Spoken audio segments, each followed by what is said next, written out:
तो दोस्तों नमस्कार, आप सभी का स्वागत है आपके अपने YouTube चैनल एक्सेस एकेडमी पर।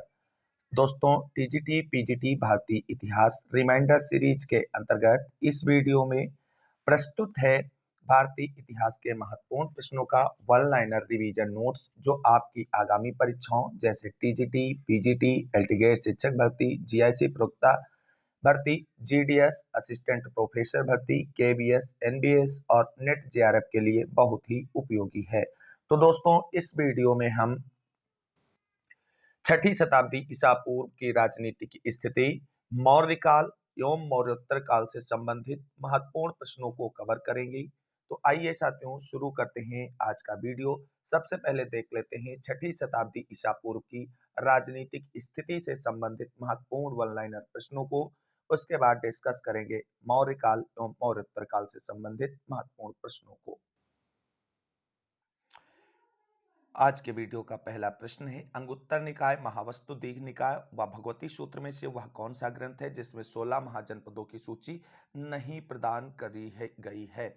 तो वह है दीघ निकाय, अर्थात अंगुत्तर निकाय, महावस्तु एवं भगवती सूत्र में 16 महाजनपदों की सूची प्राप्त होती है और दीर्घ निकाय में 16 महाजनपदों से संबंधित तथ्यों का उल्लेख नहीं किया गया है। अगला प्रश्न है, अंग, कौशल, मगध व वज्र में से वह कौन सा राज्य है जो एक गणतंत्रवादी राज्य था? तो वो है वज्र। अगला प्रश्न है, अस्मक, अवंती, चेदी, मत्स्य में से सबसे दक्षिणी महाजनपद कौन सा था? तो सबसे दक्षिणी महाजनपद अस्मक था। अगला प्रश्न है, 10, 9, 8, 11 में से गंगा घाटी में कुल कितने महाजनपद स्थित थे? तो गंगा घाटी में कुल 10 महाजनपद स्थित थे। अगला प्रश्न है, बुद्ध के समय अवंती जनपद का राजा कौन था? तो बुद्ध के समय अवंती जनपद का राजा प्रदोत था। 16 महाजनपद काल में वज्र संघ की राजधानी क्या थी? तो वज्र संघ की राजधानी वैशाली थी। अगला प्रश्न है, कंबोज, वत्स, अवंती व अस्मक में से गोदावरी नदी के तट पर स्थित कौन सा महाजनपद था? तो अस्मक जो है वो गोदावरी नदी के तट पर स्थित एक महाजनपद था। अगला प्रश्न है, प्रसेनजीत राजा किस महाजनपद का था? तो वो कौशल महाजनपद का राजा था। अगला प्रश्न है, ग्रीक लेखक मेथोरा में को किस महाजनपद की राजधानी से संबंध करते हैं?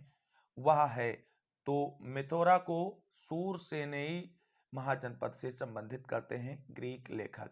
अगला प्रश्न है, आम्रपाली पुत्रियां किसकी थी? तो आम्रपाली वैशाली के एक मुखिया की पुत्री थी। अगला प्रश्न है, पाटलिपुत्र, पेशावर, अलकापुरी व कौशाम्बी में से वह कौन सा स्थान है जिसकी पहचान कुसुमपुर से की जाती है? तो वो है पाटिलपुर, अर्थात पाटिलपुर को कुसुमपुर के नाम से भी जाना जाता था। अगला प्रश्न है, मगध साम्राज्य का पहला शिकार राज्य कौन सा था? तो अंग था। चंद्रगुप्त मौर्य, बिंबिसार, अशोक व बिंदुसार में से वह कौन सा शासक था जिसने जिसने अंग को मगध में शामिल किया था? तो वो बिंबिसार था। अगला प्रश्न है, मत्स्य महाजनपद की राजधानी क्या थी? तो मत्स्य महाजनपद की राजधानी विराटनगर थी। अगला प्रश्न है, उत्तर भारत में गणतंत्र एवं राजतंत्र महाजनपद की स्थापना कब हुई? तो लगभग 600 ईसा पूर्व माना जाता है। कंबोज, अवंती, पांचाल व मत्स्य जनपदों में से राजस्थान में कौन सा महाजनपद स्थित है? तो मत्स्य महाजनपद जो है वो राजस्थान में स्थित है।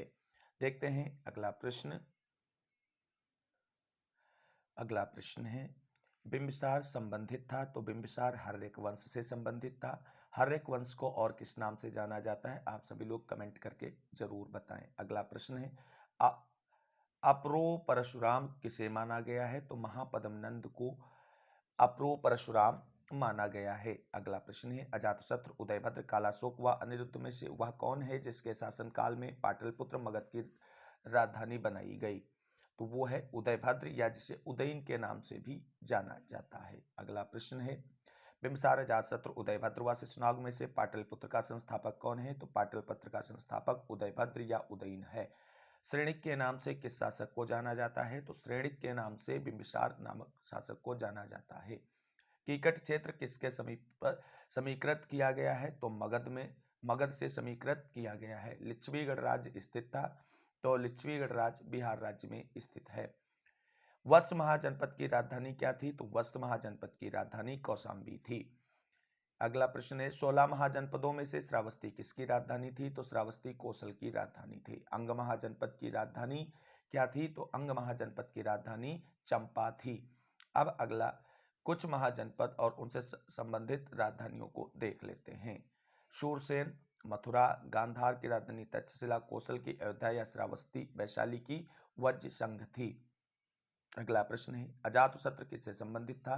तो हर्यक वंश से संबंधित था। अजातशत्रु पुत्र था, तो अजातशत्रु बिंबिसार का पुत्र था। अगला प्रश्न है, बिंबिसार, बिंदुसार, अजातशत्रु व चंद्रगुप्त मौर्य में से वह जो कुड़िक के रूप में विख्यात था? तो कुड़िक के रूप में अजातशत्रु विख्यात था। अगला प्रश्न है, साल्वती, आम्रपाली, बसंत सेना व रामानिया में से वह गणिका जिसका गण का अभिषेक राजगृह में हुआ था? तो वो थी शाल्वती। अगला प्रश्न है, प्रदोत, उदयन, अशोक व बिंबिसार में से जीवक किसका राजवैद्य था? तो जीवक बिंबिसार का राजवैद्य था। कालाशोक संबंधित था, तो कालाशोक शिशुनाग वंश से संबंधित था। अगला प्रश्न है, श्रेणी किसे कहते हैं? तो व्यापार संघ को श्रेणी कहा जाता था। सिकंदर ने भारत पर आक्रमण किया था, तो सिकंदर ने भारत पर आक्रमण 326 ईसा पूर्व में किया था। नंद वंश का अंतिम सम्राट कौन था? तो नंद वंश का अंतिम सम्राट घनानंद था, और घनानंद को हरा करके ही चंद्रगुप्त मौर्य ने जो है मगध पर मौर्य वंश की स्थापना की थी। अगला प्रश्न है, नंद वंश के तुरंत बाद मगध पर शासन किया तो मौर्य वंश ने किया है, और मौर्य वंश का संस्थापक जो है वो चंद्रगुप्त मौर्य था, जिसके मगध पर शासन स्थापित करने में चाणक्य ने बहुत मदद की थी। अगला प्रश्न है, जो कथन और कारण से संबंधित है। भारत में द्वितीय नगरीकरण लौह तकनीकी के कारण हुआ है। कथन आर है, तर्क, लौह तकनीक गतिशील शक्ति थी। तो ए और आर दोनों सही हैं। अगला प्रश्न है, वैशाली के शासक चेतक के विरुद्ध अजातशत्रु के युद्ध के क्रम में अजातशत्रु के मंत्री वत्सकार ने बुद्ध से भेंट की थी, तो राजगृह में भेंट की थी। अगला प्रश्न है, अब कुछ महाजनपद और उनकी राजधानियां दी हैं, उसको जो है देख लेते हैं। तो अश्मक की राजधानी पोटन थी, चेदी की सुक्तिमती, दक्षिण पंचाल की काम्पिल और सूरसेन की मथुरा थी। देखते हैं अगला प्रश्न। अगला प्रश्न है, श्रावस्ती में मक्खल गोसाल अधिकांशतः हालाहला की कार्यशाला में ठहरते थे। वह महिला जिस समुदाय से संबंधित थी, तो वो महिला कुम्हार समुदाय से संबंधित थी। कुछ और प्रमुख महाजनपद और उनकी राजधानियों को देख लेते हैं, उसके बाद डिस्कस करते हैं मौर्य से संबंधित महत्वपूर्ण वन लाइनर प्रश्नों को।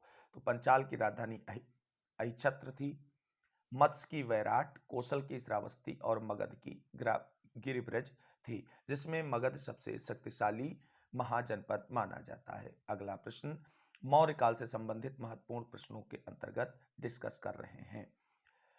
तो वह नदी जहां से सिकंदर को वापस लौटना पर मजबूर होना पड़ा था, उसका क्या नाम है? तो वह है ब्यास नदी।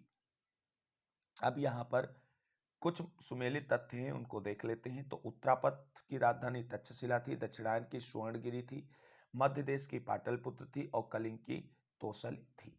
देखते हैं अगला प्रश्न, वह यूनानी इतिहासकार कौन है जिसने सिकंदर के आक्रमण के समय के मैसग दुर्ग का विस्तृत विवरण प्रस्तुत किया है? तो वो है कर्टियस। अब मौर्य काल के कुछ प्रमुख अध्यक्ष और उनसे संबंधित विभागों को देख लेते हैं। अक्राध्यक्ष खनिज विभाग के अध्यक्ष को कहा जाता था, कुप्याध्यक्ष वन संपदा अध्यक्ष को कहा जाता था, पर्याध्यक्ष वाणिज्य विभाग के अध्यक्ष को कहा जाता था, और पौतवा अध्यक्ष माप तौल के विभाग के अध्यक्ष को कहा जाता था।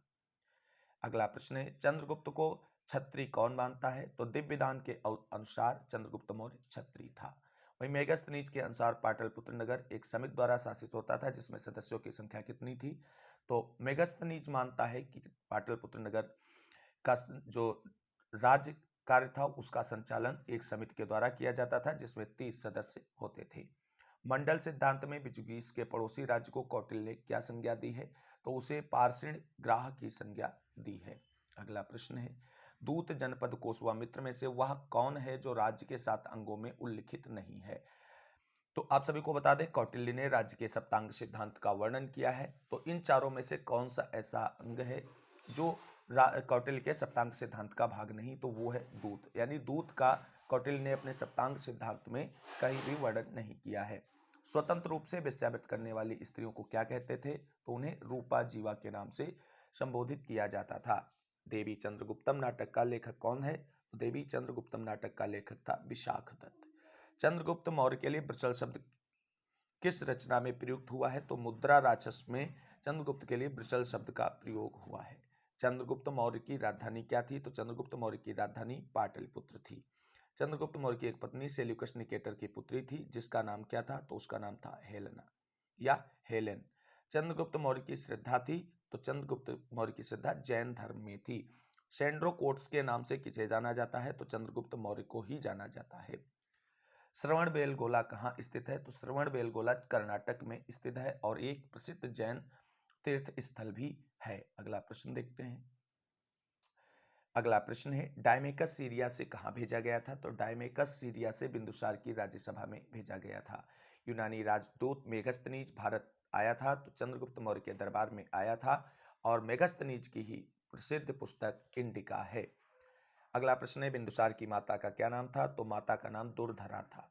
अमित्रघात किसे कहा जाता है? तो बिंदुसार को ही अमित्रघात के नाम से जाना जाता है। अमित्रघात का अर्थ क्या होता है? तो अमित्रघात का अर्थ होता है शत्रुओं का नाश करने वाला। अशोक के शिलालेखों को पढ़ने का श्रेय सर्वप्रथम किसे प्राप्त है? तो अशोक के शिलालेखों को पढ़ने का सर्वप्रथम श्रेय जेम्स प्रिंसेप को प्राप्त है। वह वर्ष जिसमें जेम्स प्रिंसेप ने ब्राह्मी लिपि को पढ़ा था, तो 1837 ईस्वी में जेम्स प्रिंसेप ने ब्राह्मी लिपि को पढ़ा था। राजा को मंत्रियों से परामर्श लेना चाहिए, अकेला पहिया नहीं चल सकता, यह कथन किसका है? तो यह कथन कौटिल्य का है और कौटिल्य की प्रसिद्ध पुस्तक का नाम अर्थशास्त्र है। कौटिल्य ने राज्य को निर्मित माना है, तो कौटिल्य ने राज्य को 7 तत्वों से निर्मित माना है और इसे ही सप्तांग सिद्धांत के नाम से भी जाना जाता है। वह शिलालेख जिसमें अशोक ने करारोपण के बारे में बात की है, तो वह है रुम्मिनदेई स्तंभ शिलालेख, जिसमें अशोक ने करारोपण की बात की है। मेगस्थनीज के अनुसार भारत में कितनी जातियां थी? मेगस्थनीज के अनुसार भारत में 7 जातियां थी। इंडिका किसकी पुस्तक है? तो मेगस्थनीज की है। अगला प्रश्न है, सन 1750 ईस्वी में सर्वप्रथम अशोक स्तंभ का पता किसने लगाया था? तो वो लगाया था टेफेन टेलर ने। अगला प्रश्न है, अर्थशास्त्र विभक्त है? तो अर्थशास्त्र 15 अधिकरणों में विभक्त है। अर्थशास्त्र ग्रंथ की विषय वस्तु क्या है? तो अर्थशास्त्र जैसा नाम से लगता है कि यह पुस्तक धन से संबंधित होगी, लेकिन नहीं, यह राज्य एवं शासन से संबंधित एक नीति ग्रंथ है। अगला प्रश्न है, कौटिल्य के अर्थशास्त्र के अनुसार दीवानी न्यायालय को क्या कहा जाता था? तो कौटिल्य के अर्थशास्त्र के अनुसार दीवानी न्यायालय को धर्मस्थी कहा गया है। कौटिल्य के अनुसार कंटक शोधन क्या है? तो कंटक शोधन फौजदारी न्यायालय है। अगला प्रश्न देखते हैं। मौर्यों के समय कंटक शोधन न्यायालय का न्यायाधीश किस नाम से जाना जाता था? तो वो प्रतिष्ठा के नाम से जाना जाता था। वह अभिलेख जिसमें अशोक के धम्म का सार मिलता है, तो वो है द्वितीय स्तंभ लेख। अगला प्रश्न है, अशोक के शासनकाल में धर्म व नैतिकता का अधिकारी किसे कहा जाता था? तो अशोक के शासनकाल में नियुक्त धर्म एवं नैतिकता के अधिकारी को धर्म महामात्र या धम्म महामात्र कहा जाता है। अगला प्रश्न है, वह शिलालेख जिसमें धार्मिक समन्वय का वर्णन मिलता है वह कौन सा है? तो वो है 12वां शिलालेख। अगला प्रश्न, अशोक का वह अभिलेख जिस पर मोर का उत्कीर्णन किया गया है वो है लौरिया नंदनगढ़ स्तंभ लेख। स्तंभ, चैत्य, स्तूप व गुहाकाल में से मौर्य कला का सबसे अच्छा नमूना क्या है? तो सबसे अच्छा नमूना है स्तंभ। सीता अध्यक्ष क्या था मौर्य शासन में? तो मौर्य शासन में राजकीय कृषि विभाग के अध्यक्ष को सीता अध्यक्ष कहा जाता था। अगला प्रश्न है, चंद्रगुप्त मौर्य के शासनकाल में सौराष्ट्र का प्रांतीय गवर्नर कौन था? तो सौराष्ट्र का प्रांतीय गवर्नर पुष्यगुप्त था। अगला प्रश्न है, मौर्य काल में राजस्व व्यवस्था की देखरेख करने वाले अधिकारी को क्या कहते थे? तो उसे कहा जाता था समाहर्ता। राजकोषी राजकीय कोष का मुख्य अधिकारी किस नाम से जाना जाता था? तो वो जाना जाता था सन्निधाता के नाम से, और यहाँ से प्रत्येक परीक्षा में प्रश्न पूछे जाते हैं, तो आप सभी को ये चीजें बहुत अच्छे से ध्यान रखनी है। अगला प्रश्न है, ग्रामों से भू राजस्व इकट्ठा कौन करता था? तो ग्रामों से भू राजस्व इकट्ठा करने वाले अधिकारी को स्थानिक के नाम से जाना जाता था मौर्य काल में। देखते हैं अगला महत्वपूर्ण प्रश्न। अगला प्रश्न है, कुछ विदेशी यात्री और किसके शासनकाल में भारत आए हैं, उनसे संबंधित महत्वपूर्ण तथ्य है। तो मेगस्थनीज मौर्य वंश के समय में भारत आया है, फायान गुप्त वंश के समय में, हुएनसांग पुष्यभूति वंश के समय में, और डायमेकस भी मौर्य वंश के समय में जो है भारत यात्रा पर आया है। अब देखते हैं अगला प्रश्न। वह अभिलेख जिसमें अशोक बुद्ध धर्म और संघ के प्रति विश्वास प्रकट करता है वह कौन सा है? तो वो है भाब्रू लघु शिलालेख। सारनाथ लुम्बिनी कलिंग व सांची में से वह स्थान कहाँ है जिसे अशोक ने कर मुक्त किया था? तो अशोक ने लुम्बिनी को कर मुक्त किया था। वह अभिलेख जिसमें चंद्रगुप्त मौर्य और अशोक दोनों के नाम का उल्लेख किया गया है तो वह अभिलेख है जूनागढ़ अभिलेख। अशोक का सरेकुना अभिलेख कहाँ स्थित है? तो वो कंधार में स्थित है। मौर्य प्रशासन में लक्षणाध्यक्ष किसे कहा जाता था? तो टकसाल के अध्यक्ष को लक्षणा अध्यक्ष के नाम से जाना जाता था। टकसाल अर्थात जहां पर मुद्रा छापी जाती थी। अगला प्रश्न है, विविता अध्यक्ष कौन था? तो चरागाह के अध्यक्ष को विविता अध्यक्ष के नाम से मौर्य काल में जाना जाता था। अब अशोक स्तंभ कहाँ है? तो लौरिया नंदनगढ़ है। शाण वाली राजधानी रंपुरवा है। लोमर्स गुफा बराबर पहाड़ी पर है। छिद्रयुक्त तरकूप रोपड़ में है। तो ये सभी सही सुमेलित हैं, इसमें सुमेलित नहीं करना है। देखते हैं अगला प्रश्न। चंद्रगुप्त विक्रमादित्य कनिष्क अशोक व समुद्रगुप्त में से वह कौन सा शासक है जिसने अपने को देवताओं का प्रिय कहलवाया? तो वो है अशोक और इसका नाम देवानाम प्रियदर्शी भी देखने को मिलता है इसके लेखों में। 9वें 11वें 12वें व 13वें में से वह शिलालेख कौन सा है जिसमें अशोक के कलिंग विजय की सूचना मिलती है? तो वो है 13वां अभिलेख। अशोक ने कलिंग राज्य पर आक्रमण कब किया था? तो 261 ईसा पूर्व में अशोक ने कलिंग पर आक्रमण किया था और विजय प्राप्त की थी। कलिंग का युद्ध ही अशोक के जीवन में एक महत्वपूर्ण घटना साबित हुआ है और उसी युद्ध के बाद इसका हृदय परिवर्तन हो गया था। युद्ध मूर्ति धर्म व राज्य में से 13वां शिलालेख किससे संबंधित है? तो 13वां शिलालेख जो है वो युद्ध से संबंधित है। किससे? युद्ध। अगला प्रश्न है, सम्राट अशोक ने महाराष्ट्र में बौद्ध धर्म के प्रचार हेतु किस प्रचारक को भेजा था? तो वो भेजा था महाधर्म रक्षित को। 5वें 11वें 12वें व 13वें शिलालेखों में से अशोक ने 8वीं जातियों का उल्लेख किस शिलालेख में किया है? तो वो किया गया है 13वें शिलालेख में। अब कुछ सुमेलित तथ्यों को देख लेते हैं। महारक्षत एवं देश, धर्मरक्षत अपरांतक, महादेव महेशमंडल, महेंद्र तथा संघमित्रा लंका। अर्थात ये बौद्ध धर्म के प्रचार प्रसार के लिए भेजे गए व्यक्तियों के नाम है और कौन कहाँ भेजा गया उससे संबंधित ये महत्वपूर्ण तथ्य हैं। अगला प्रश्न है, मौर्य काल में राज की मुद्रा को क्या कहा जाता था? तो मौर्य काल में राज की मुद्रा को पड़ कहा जाता था। मौर्य काल में मासक क्या था? मौर्य काल में मासक तांबे के सिक्के को कहा जाता था। अगला प्रश्न है, चंद्रगुप्त मौर्य संप्रत दशरथ व जालोक में से आजीवक मत का समर्थक कौन था? तो दशरथ जो था वो आजीवक मत का समर्थक था।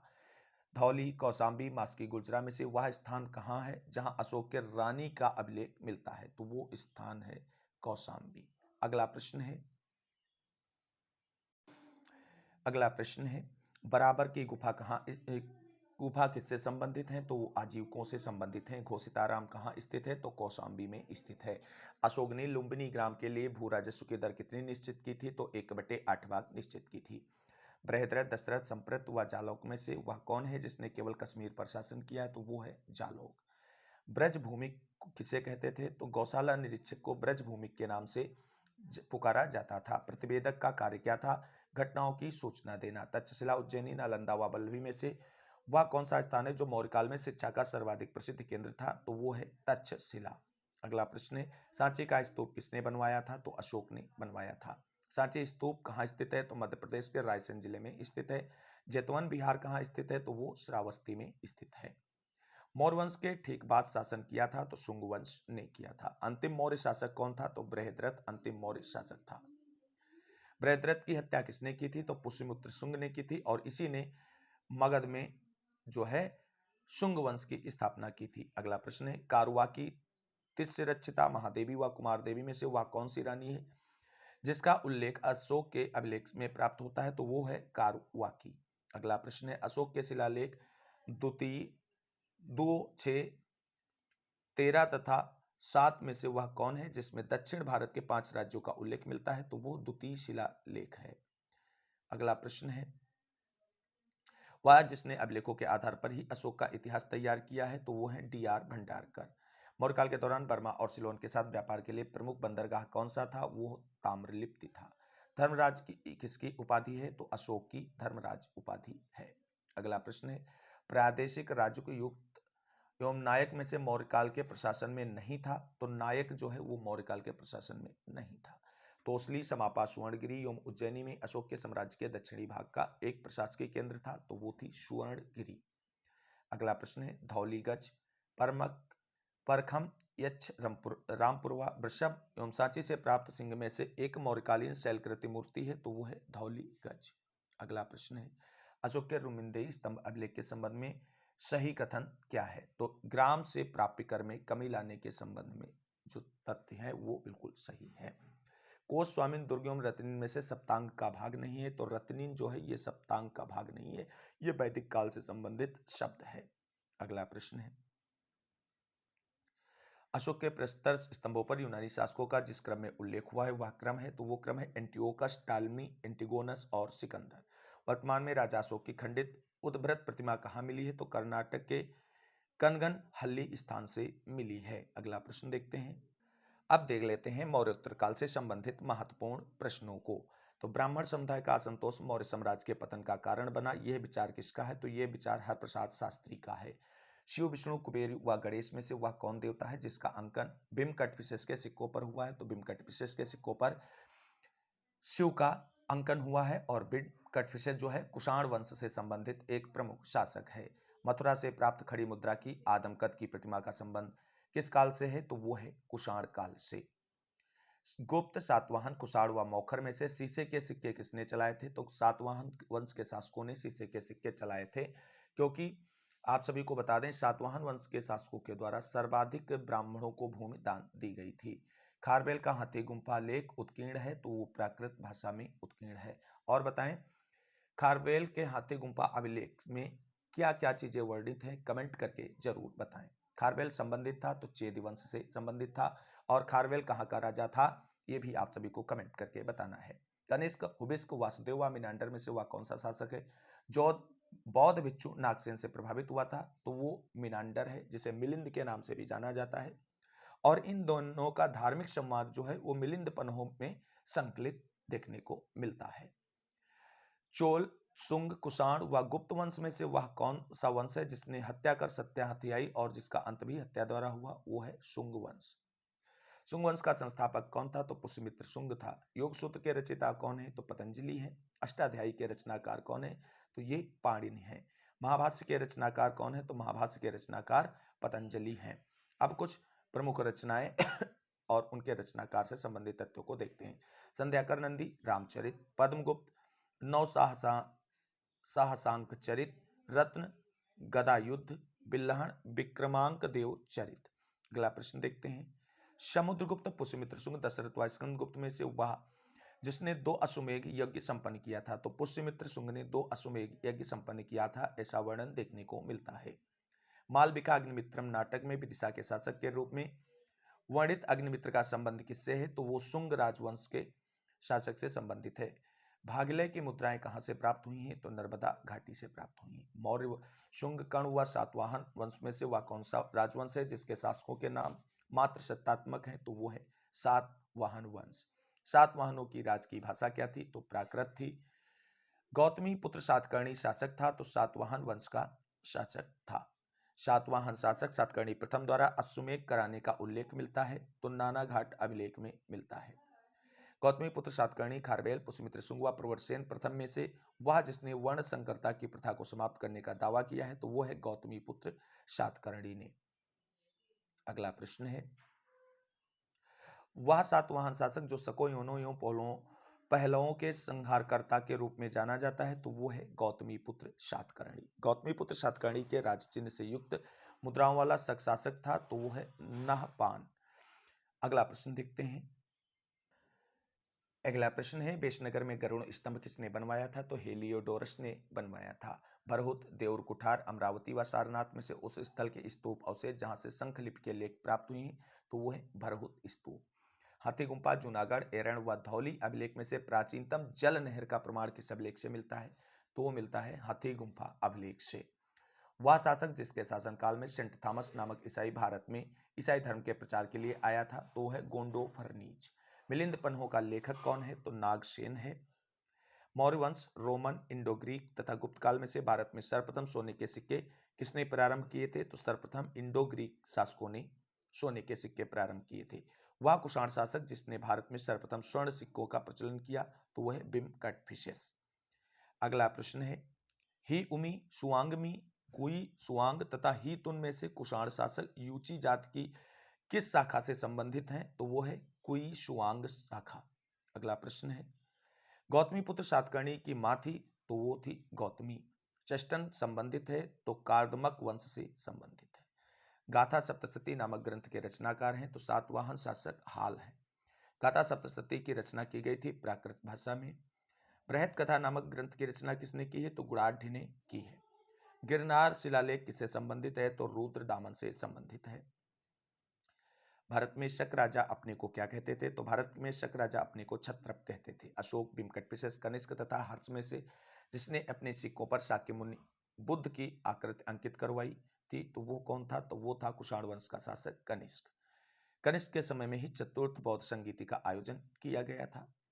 अगला प्रश्न है, कनिष्क प्रथम, हुबिस्क प्रथम, कुजुल कटपिशस तथा एज लाइसिस में से वह शासक जिसके सिक्कों पर रोमा नाम लिखा है और रोमा बेशदारी इस देवी की आकृति अंकित है तो वो है हुबिस्क प्रथम। अगला प्रश्न है, मथुरा, सांची, वाराणसी, पाटलिपुत्र में से कनिष्क की दूसरी राजधानी थी तो कनिष्क की दूसरी राजधानी मथुरा थी। कनिष्क के कश्मीर विजय का उल्लेख कहाँ मिलता है? तो वो राजतरंगिनी में मिलता है। राजतरंगी की रचना हुई थी तो 12वीं सदी में हुई थी। कुजुल कटपिशस, कनिष्क फर्स्ट, हुबिस्क तथा वासुदेव में से वह कौन सा शासक है जिसके शासनकाल में गांधार कला शैली का शुभारंभ हुआ? तो वो है कनिष्क प्रथम। बुद्ध चरित का लेखक कौन है? तो वो है अश्वघोष। प्रज्ञा पारमिता सूत्र की रचना किसने की है? तो नागार्जुन ने की है। कनिष्क, बिम्बिसार, चंद्रगुप्त, विक्रमादित्य तथा अशोक में से वह शासक जिसके दरबार में चरक रहते थे तो वो है कनिष्क। शक संमत प्रारंभ हुआ था तो शक संमत 78 ईस्वी में प्रारंभ हुआ था। भारत का राष्ट्रीय कैलेंडर आधारित है तो शक संमत पर ही आधारित है। देखते हैं अगला प्रश्न।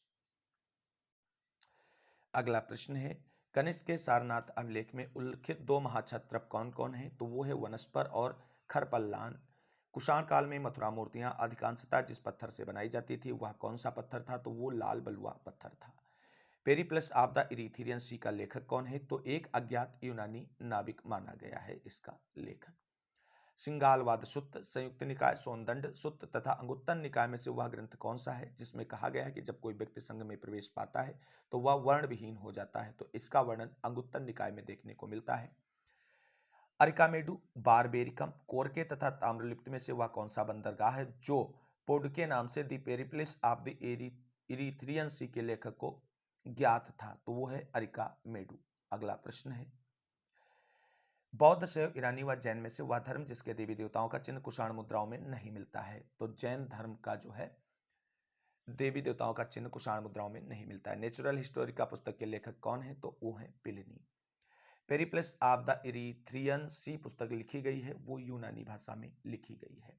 अब कथन और कारण से संबंधित महत्वपूर्ण प्रश्न है, कुषाण काल बड़े पैमाने पर सांस्कृतिक सम्मिश्रण का साक्षी है।